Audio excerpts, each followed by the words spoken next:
জীবনে যদি কখনো দেখেন কাছের মানুষ দূরে সরে যাচ্ছে, বেইমানি করছে, দুই নাম্বারই করছে, চোখ উল্টাই ফেলছে, আপনি বুঝে নিবেন আল্লাহ তাআলা আপনাকে দুনিয়ার আসল চিত্র দেখাচ্ছে।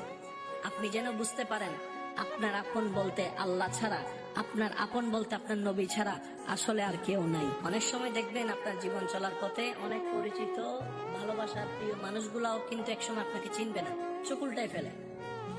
বিশেষ করে আপনার যখন দুঃখের কষ্টের সময় যাবে, মনে রাখবেন ভালোবাসার সাথে শ্রদ্ধার সাথে বলে যায়, জীবনের কোন পরিস্থিতিতে যদি এই দৃশ্যটা আপনার সামনে আসে, আপনরাই দূরে সরে যাচ্ছে, মনে রাখবেন আপনার আল্লাহ আপনার উপর দয়া করা শুরু করেছেন। সুবহানাল্লাহ।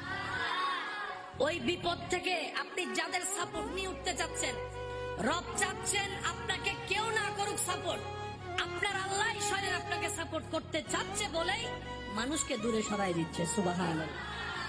জীবনে যদি কখনো দেখেন কাছের মানুষ দূরে সরে যাচ্ছে, বেইমানি করছে, দুই নাম্বারই করছে, চোখ উল্টাই ফেলছে, আপনি বুঝে নিবেন আল্লাহ তাআলা আপনাকে দুনিয়ার আসল চিত্র দেখাচ্ছে।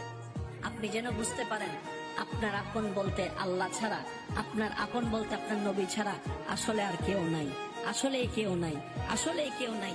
আপনার ভালোবাসার অধিকার পাওয়ার একমাত্র আল্লাহর আছে, স্রষ্টা হিসেবে নবীর আছে। আপনার উম্মত হিসেবে আপনি ভালোবাসবেন আপনার নবীকে, আপনি আল্লাহকে ভালোবাসবেন, আপনার নবীকে